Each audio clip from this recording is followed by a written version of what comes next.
In the dead of a Scottish winter, a man's last words were not a plea or a prayer. They were a question. If you are to do it, he asked, do it by night.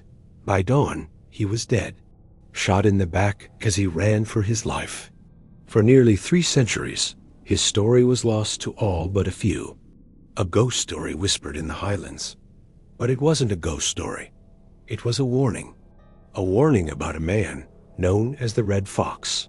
This is a true Scottish history story, and it begins on a lonely hillside in the year 1752. The Scottish Highlands in the mid-18th century were a landscape of ghosts. The old clan system was broken.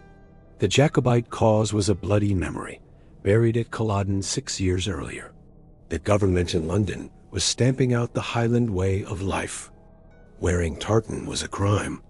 Speaking Gaelic was discouraged. Carrying weapons was forbidden. Into this wounded land, a man named Colin Campbell of Glencoe rode on a fateful May afternoon. He was known as the Red Fox, or Caelan Ruad in the Gaelic, not for the color of his hair, but for his cunning. He was a factor, a land agent for the government. His job was to collect rent from the defeated clans, and to evict those who wouldn't or couldn't pay. It was a job that made him a powerful man, and a hated one. His target on this day was the land of Apan, home to the Stuarts, fierce Jacobites who had fought and lost for bonny Prince Charlie. The Red Fox was on his way to remove them from their ancestral homes, to scatter them to the wind. He wasn't alone. He traveled with his nephew, a local sheriff, and a servant. They rode through a place called the Wood of Lettermore, a dense, dark forest clinging to the side of a steep hill. The path was narrow. The trees were thick. A perfect place for an ambush. As they rounded a bend, the sharp crack of a musket echoed through the trees. Colin Campbell, the Red Fox, slumped in his saddle. 2 bullets had torn through his back. He was dead before he hit the ground. The Apan murder, as it would come to be known, had been committed. But by whom? The shooter had vanished like a phantom into the woods. There were no witnesses. Only the dying echo of a single shot. The government's response was swift and brutal. This wasn't just murder. It was an act of rebellion, an assassination of a king's man. The authorities needed to make an example. They needed someone to hang. Their eyes fell on one man, James Stewart of the Glen, Sumas a Glen. He was a respected leader among the Stuarts of Pan. He had fostered the Red Fox's killer, or so they claimed. His foster son, a young man named Alan Breck Stewart, was a known Jacobite, a deserter from the British Army, and a hot-tempered rogue. He was the perfect suspect. But Alan Breck Stewart was gone. He had fled, disappearing into the Highland mist, never to be seen in Scotland again. So the law turned its full fury on James. They couldn't catch the man who might have pulled the trigger, so they would hang the man who represented the clan. The trial was a sham. It was held in Inverary, the heartland of Clan Campbell, the enemies of the Stuarts.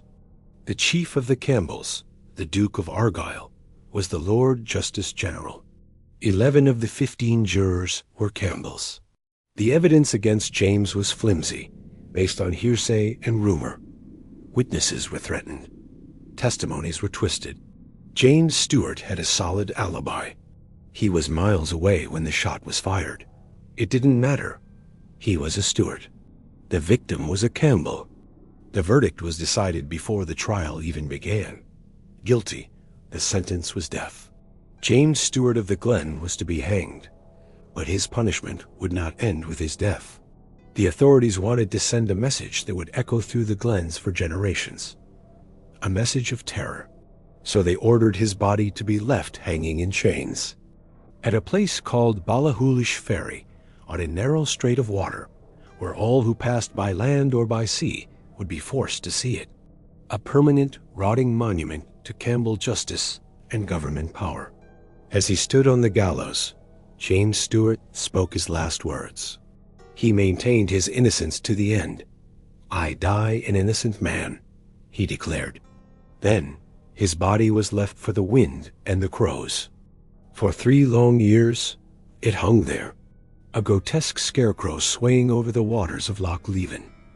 His family and friends, under the cover of darkness, would try to take the body down. Each time, the soldiers would put it back up. Eventually, the bones, picked clean by the birds and bleached by the sun, were gathered in secret by a local woman. She placed them in a small coffin and gave them a hidden, proper burial. The location of his final resting place remains a secret to this day, but the story does not end there. For 250 years, the question lingered: who really killed the Red Fox? If James Stewart was innocent, who pulled the trigger? The Stewarts of Appin knew. It was a secret passed down from generation to generation, but never spoken aloud.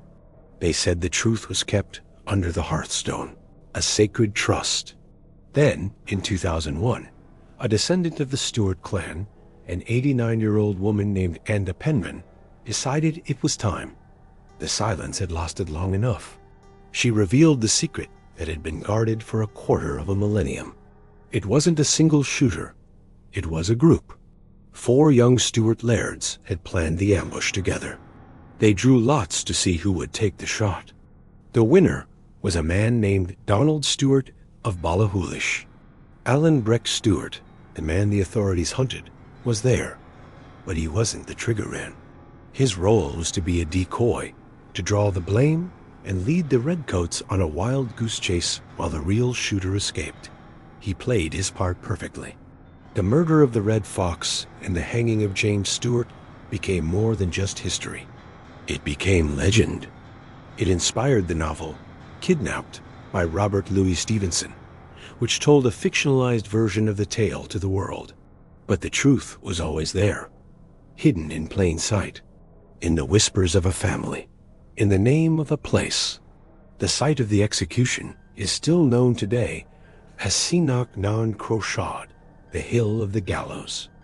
And the injustice done to James Stewart of the Glen has never been forgotten. It serves as a cold reminder that in the battle for Scotland's soul, the law could be a weapon, and justice could be blind, not by chance, but by design.